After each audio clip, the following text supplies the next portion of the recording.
Sa ngalan ng Ama at ng Anak at ng Espiritu Santo. Amen. Pasensya na po yung aking boses. Parang hello, love again ang aking boses. Think about His goodness. Narinig natin yung Ebanghelyo ay ibang-iba doon sa kung natin nagsimba kay kanina. Ibang-iba yung tema sa first reading, second reading, at sa Salmo. It's all about joy, kagalakan. Sa Ebanghelyo ngayon, parang parang iba. Dahil dito ay tinuturo ni Juan Bautista kung paano baguhin ang buhay. Kasi tinanong siya ng mga tao, paano namin babaguhin ang buhay namin? Sabi niya, kung meron kang dalawang damit, bigay mo yung isa. Ganyan. Huwag kang maningil na higit sa iyong sisingilin. Yung isa naman ay, huwag kang korap. Huwag kang masyado. Yan. Pero mga kapatid, ito ay katanungan din natin. Ngayong Pasko, ano ba yung gusto nating baguhin sa buhay natin? Yan. Real talk tayo ngayon. Ano ba yung reality talk ba? Ano ba yung gusto mong baguhin ngayong Pasko? Yung naiiba ngayong Pasko. Maaaring mo noong mga nakaraang Pasko mo ay busy ka sa maraming bagay, party dito, party doon. Bili ka ng ang daming gamit, tapos pagdating ng January, lubog ka sa utang. Yan. So, namumblema ka ngayon, buong taon. So, anong gagawin mo? Siguro ngayong taon na ito, ngayong Christmas, naiiba naman. Yan. Tama-tama kasi ngayon pong araw na ito, Linggo, third Sunday, ito po yung tinatawag na Gaudete Sunday. Linggo ng kagalakan. Linggo ng katuwaan. Bakit kagalakan? Kasi tayo mga Katoliko ay umaasa na sa pagdating ng Diyos. Biruin mo, next week na, Christmas na. Ang bilis, di ba? Nung nasa Japan ako, parang hindi ko naramdaman ng Christmas. Natira ako sa Tokyo. Wala akong makita kundi puro ilaw. Yan, sa illumination sa Tokyo, di ba? Parang hinahanap ko si Jesus, walang Belen, puro ilaw. Kaya nga sabi ko, naiiba ang Pasko sa Japan. Lalo sa Amerika, naiiba. Ang Pasko dito ay si Santa Claus na ang bida. Hindi na yung si Jesus ang maghanap ka ngayon. Kanina nagpunta ko sa isang bilihan ng mga Christmas decor. Sabi ko, ba't wala akong makitang nativity, yung Belen-Belen. Puro na lang Santa Claus, puro Christmas tree, puro ilaw. Kasi dito ay napapalibutan na tayo ng yung tinatawag na consumerism. Yeah? Hindi na, ayaw na nilang pag-usapan si Jesus na siya na yung tamang, na yun ang dapat i-celebrate natin ngayong Christmas. Dito, hindi na sila tumatawag ng Merry Christmas. Happy Holidays na. Happy Holidays lang. Parang ang tao, ayaw magsabi ng Merry Christmas. Kagabi, nanonood ako ng YouTube. Merong isang tao sa bandang Visayas. Siya ay may isa kasing vlogger na puti, pumunta doon sa tinitiran niya kasi nabalitaan ng vlogger na mayroon siyang inaalagaan na foreigner, na homeless, na taga Poland. At pinuntahan ng vlogger na puti at in-interview yung Pilipino nag-aalaga. Itong Pilipino nag-aalaga, mga siguro ka-age ko, mga 25 years old. Hindi, mali. 50 plus. 50 plus. So, nung inalagaan niya, yung puti ay matanda na, may dementia pa, yung makalimutin. Tapos, siya naman, mayroon siyang isang anak, pero iniwanan siya ng kanyang asawa. Hindi ko alam kung anong nangyari. Pero yung lalaki ang nag-alaga sa anak niya At inadapt niya itong homeless na puti.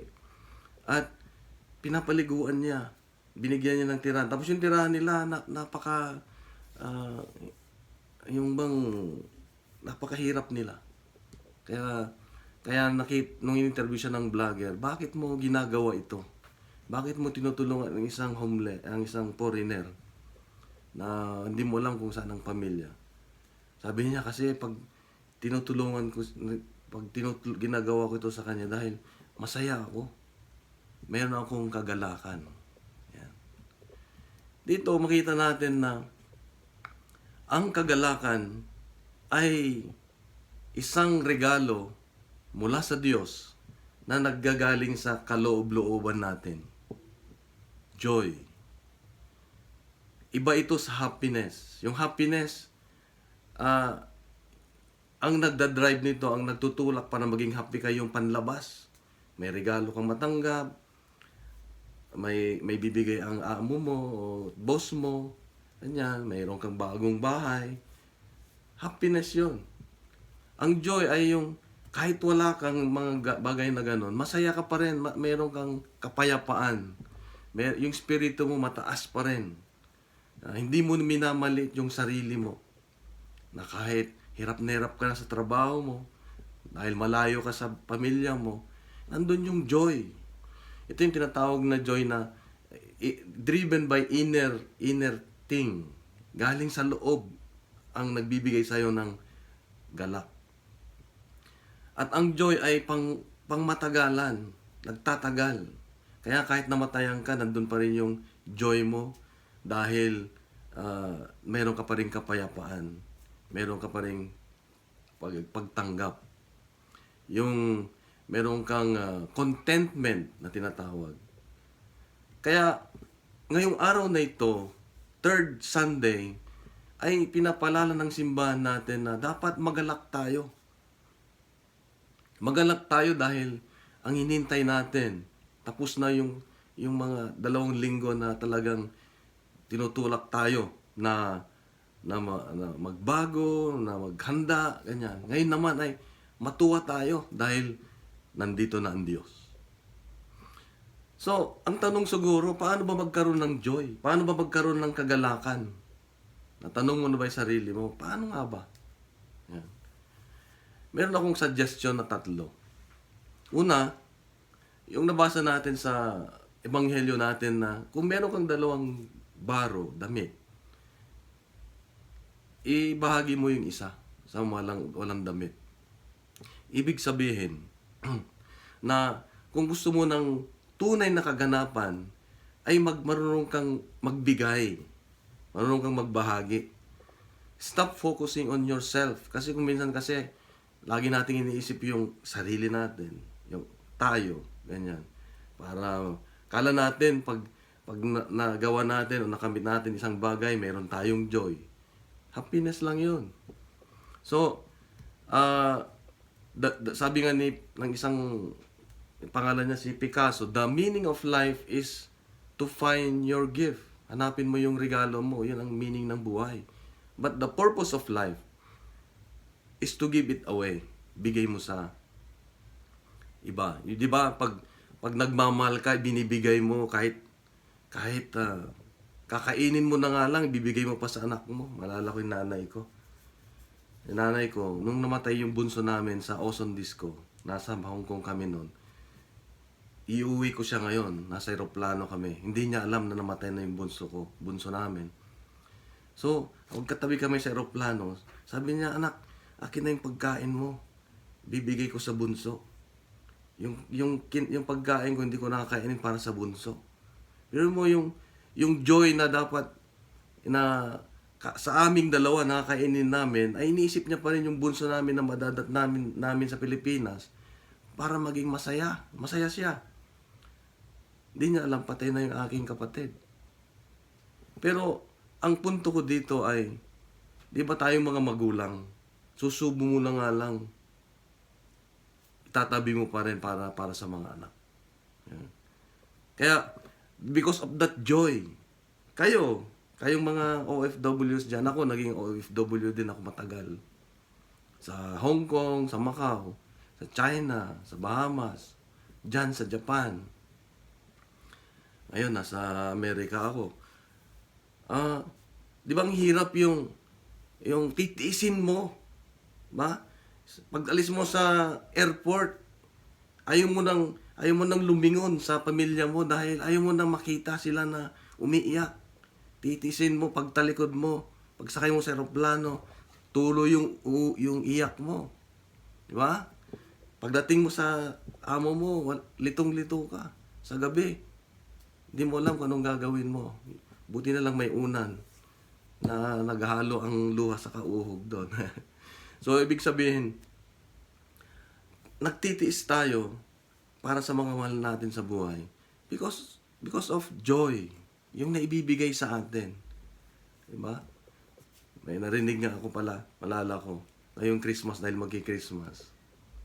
Alam niyo po ang magandang laro daw pag may Christmas party, di ba? Pag Christmas, meron yung nagsama-samang pamilya at may gathering.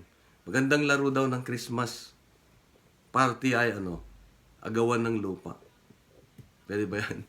Agawan ng lupa. Kasi, di ba? Ngayon, ang magkakapatid nag-away-away dahil sa lupa.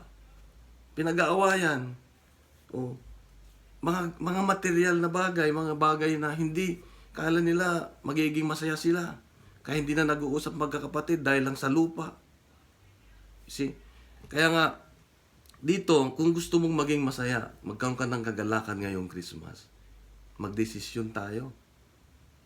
Sabi nga, you can discover more yourself when you start sharing. Pag yung mapagbigay ka na, ma-realize mo sarili mo, meron kang halaga. Meron kang worth sa buhay. Diba? Kaya nga, a gift is not a gift kung nandun lang, hindi mo inaabot. No, hindi regalo yun. Kaya, ito ang hamon ng ating celebration ngayong linggo sa simbahan. Una, start giving, being generous. Don't focus on yourself. Sabi nga, on ourselves. Sabi nga, the most happy people are the most helpful people. Totoo yun. Kung naging matulungin ka, di ba? Iba nga sa inyo, hindi na nakapag-asawa eh. Bakit? Masaya na nagtumutulong sa mga pamangkin, sa mga kapatid. Because of, and then, tatanda sila happy. Tatanda sila may joy sa buhay. So, if you're lacking joy, hindi yung dishwashing soap. So, yung saya talaga, yung galak. Start serving. Yan. Maglingkod tayo sa mga nangangailangan. Pangalawa, aside of serving, kailangan live a balanced life. Pag sinabi kong balanced life, yung simple life. Yung mayroong tinatawag ngayon yung minimalist. Diba? Ito natutunan ko sa buhay habang tumatanda ako. Pag tumatanda ka pala, nagiging simple rin yung pag-iisip mo. Diba? Pag tumatanda ka, minsan nag-usap kami mag-asawa. Mas maganda siguro ang bahay natin, ganito na lang, simple lang.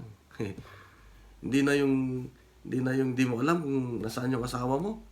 No? Tatawagin mo ang asawa mo, sisigaw ka pa. Kung malit lang ng bahay, di ba? Maganda sana, nagbubulungan kayo. So, bakit? Ang balanced life, yung simple life, kailangan matanggal natin yung mga basura na hindi natin kailangan. Yung mga material clutters natin. Dami nating basura. Punta ka lang sa kwarto mo. Tingnan mo kung ano yung mga hindi mo na nagagamit doon. Nagpapaskip lang sa kwarto mo. Yan. Ako, itong ginagawa ko ngayon. Nagtatapon ng mga bagay na wala namang ginagawang, hindi naman nagagamit. Yan. So, as we grow older, sabi nga, hinahanap na natin yung simple life. Nung nagpunta po ko ng Tokyo, nung 2 years ago, masay na ko dyan. Isang bag lang dala ko. Isang bag lang na maliit. Hindi pa nga check-in eh. Tama-tama lang doon sa and carry. Eh gusto ko nung simple. Alam mo yun, nung umuwi ako, papabalik dito sa Amerika, $16.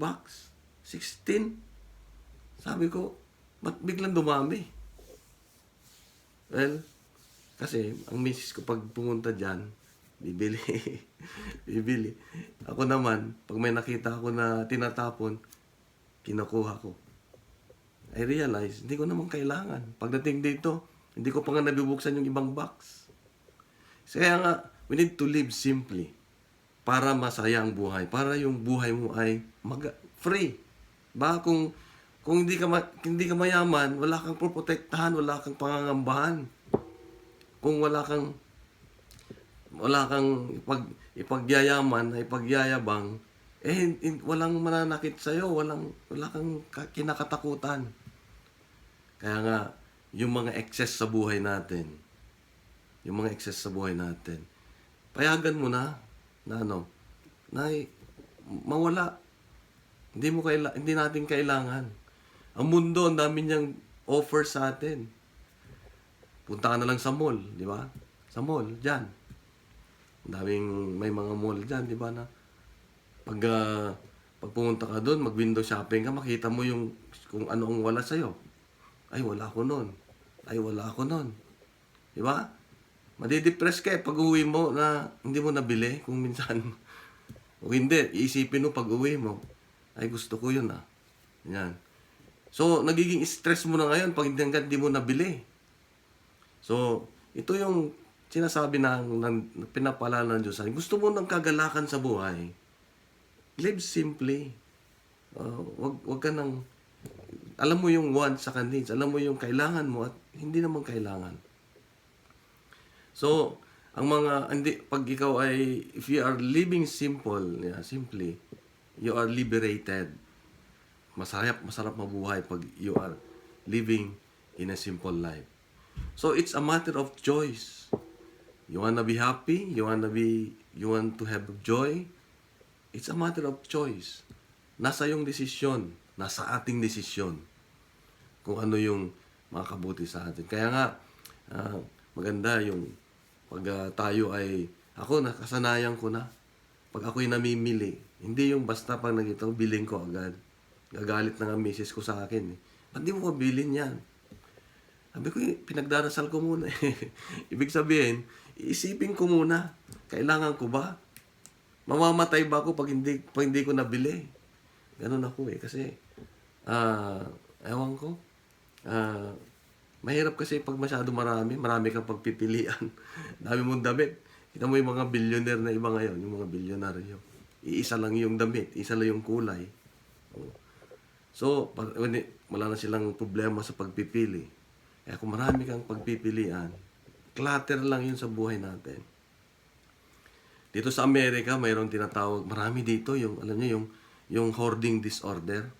Yung ugali, yung attitude na nag-hoard sila pag may nakita, kukunin, bibilin.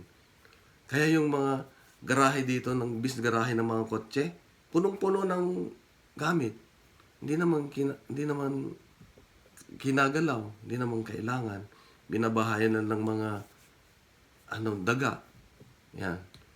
Kasi dito may sakit sa utak yung mga nag-hoard dito. Kasi may mga hoarder dito na hindi na nila maayos, wala na silang daanan, puro gamit na, yung tulugan nila wala na. Yung higaan nila puro gamit, ang dudumi. Wala na naglilinis. Yung loob ng bahay nila puro gamit, punong-puno ng gamit. May disorder sila. Hoarding disorder ang tinatawag. Kaya mga kapatid, may mga bagay nga na hindi na natin kailangan. Sabi nga nila, pag hindi mo na kailangan yan, hindi mo na ginagamit, hindi na para sa'yo yan. I-dispose mo na, bigay mo na sa iba. Mag-let go tayo. Learn to let go. Yeah. Learn to let go. Katatapos lang ng Thanksgiving sa Amerika, alam niyo pag Thanksgiving dito, yung mga tao, gabi pa lang natutulog na doon sa bilihan, nakapila na. Dahil pagbukas ng alas 4 ng madaling araw, alas 3, takbuhan na yung tao sa loob, kunin kung ano yung gustong kunin. Dahil sabi nila, half price o ganyan. ako naman, nung una, tinry ko rin, pero hindi ako makatiis. Ang lamig eh. Ang lamig sa labas. Kakasakit ka. Tapos pagdating mo doon, makipag-agawang ka pa. Mapipilitan ka pang bumili dahil nagpumila ka ng magdamag eh. So, ang palala dito ng Diyos ay, if you want joy in your life,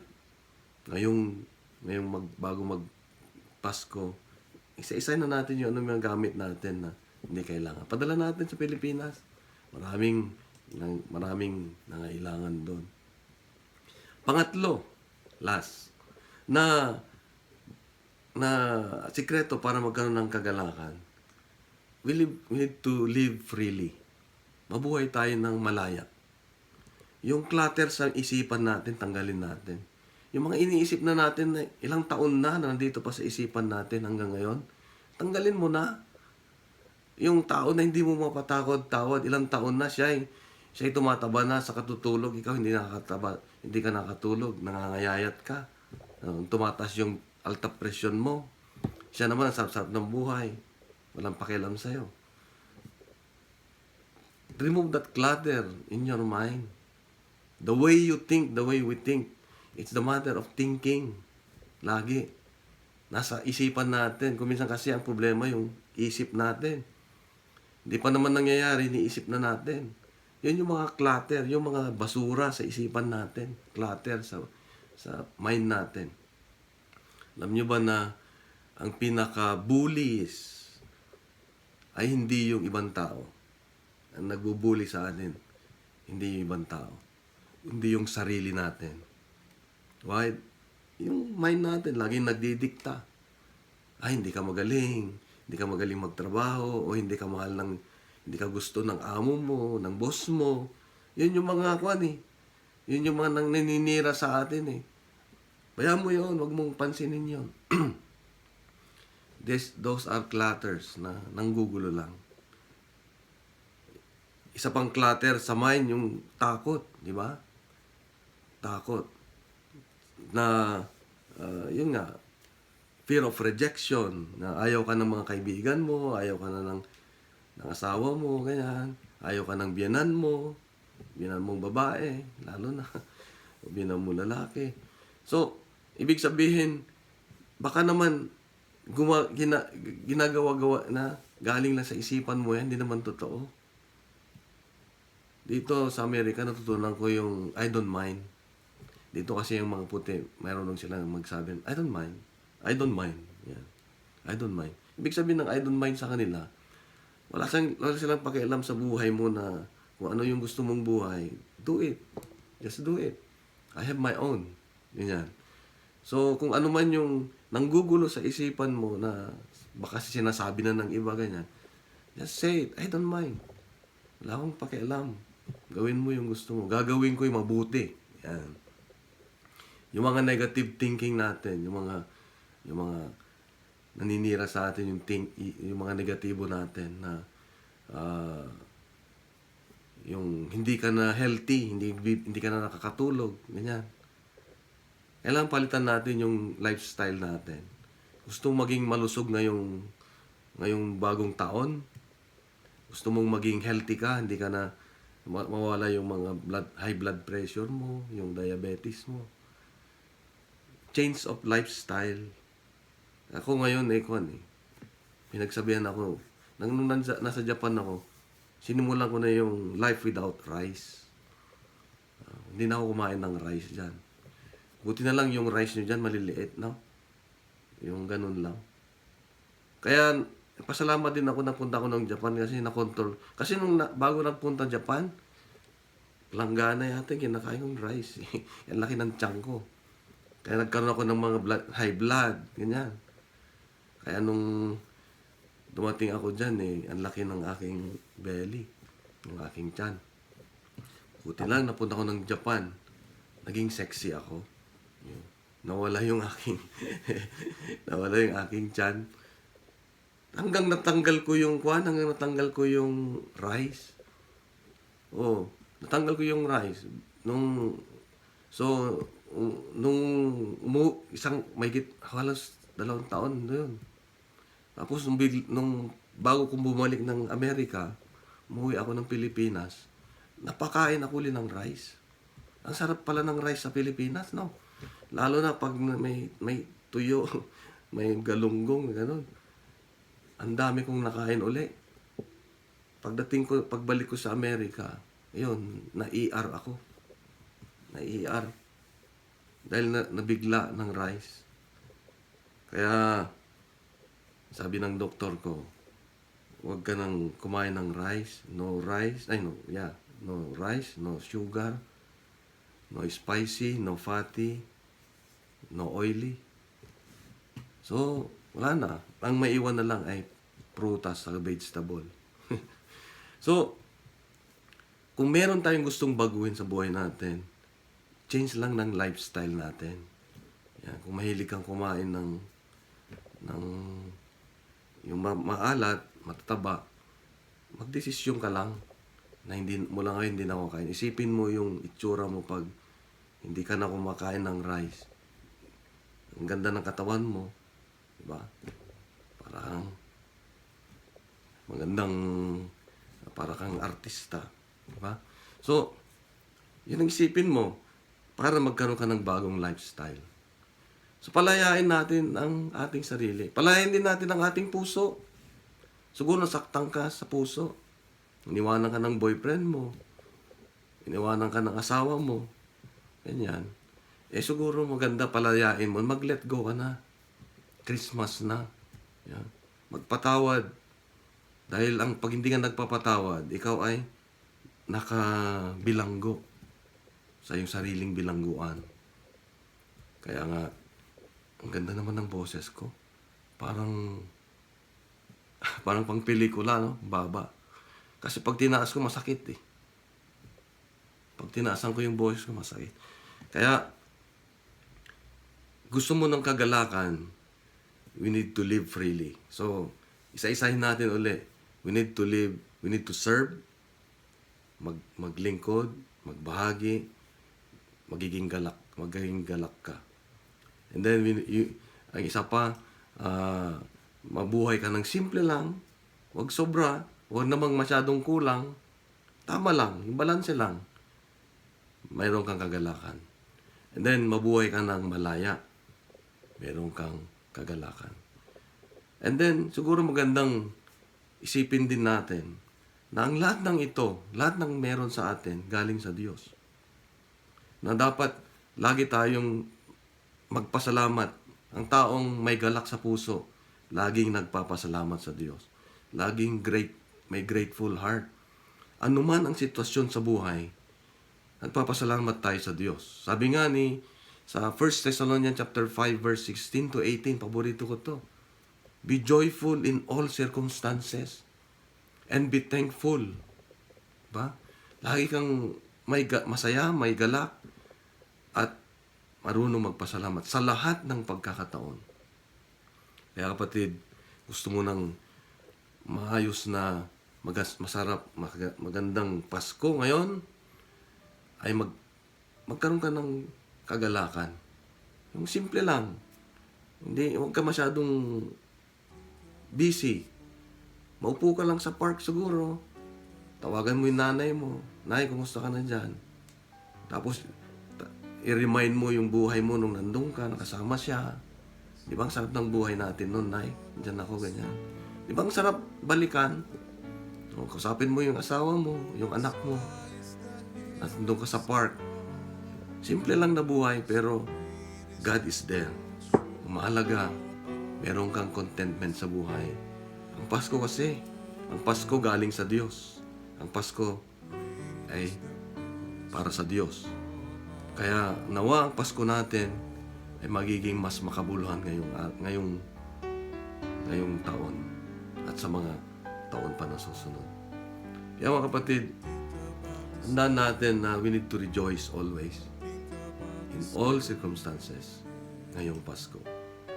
So, ito yung aking maibabagi sa inyo na ang tunay na Pasko ay yung may galak tayo sa ating puso.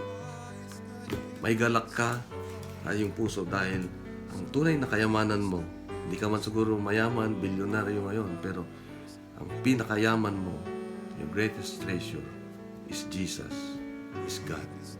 Amen. Amen. Palapakan po natin ang ating Panginoon. Dapat masaya tayo lagi. Oh, kanina pinapanood ko kayo, kumakanta na kayo ng masaya pero hindi masaya yung mukha. Dapat nakangiti dahil iba, nagbibigay ng kagalakan eh. Uwi ka ngayon mamaya, dapat nakangiti. Huwag yung nakasimangon. Dahil importante yon na tayo yung nakakahawa, hinahawa natin. Siyempre magtatanong yung iba, sabi nga ni Sister Sonia, committed tayo na babalik at magdala. Paano tayo makapagdala ng iba? Kung pag-uwi naman natin, nakasimangot tayo. Sabihin nila, saan galing yan? Bakit ganyan? Kala ko ba prayer meeting? O di ba? O di mas maganda yung makita tayo. Aba, nagbago. Iba itsura. Masaya. Gumanda lalo. Diba? Pag ngumingiti ka, gumaganda ka. Gumagwapo ka. Tamo. Pati mata mo ngumingiti. Kaya nga, ang maganda dito pag nakikita ng iba, magtatanong sila, bakit kaya masaya? Saan kaya galing yan? Oh. Ngayon, sasama na sila sa inyo. Kasama na sila sa atin. Kaya yun po ang ating pagnilayan ngayong Pasko. Mula ngayong araw na ito. Uwi tayo, dala ang Diyos.